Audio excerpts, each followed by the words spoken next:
The aim of this procedure is to visualize fluorescently tagged PKC translocation in living cells. This is accomplished by first preparing Sf9 cell cultures or cultures of sensory neurons from Aplysia californica.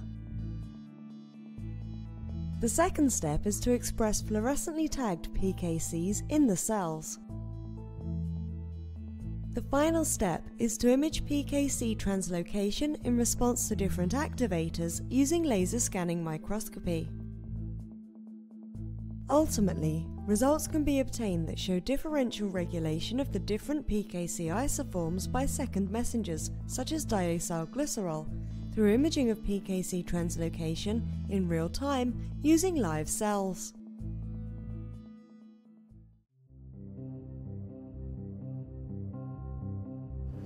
Hi, my name is Carole. I'm a research associate in Dr. Wayne Sossin lab at the Montreal Neurological Institute.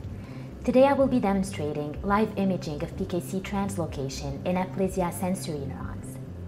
This method can help answer key questions in the synaptic plasticity field, such as how are the different PKC isoforms activated during memory formation?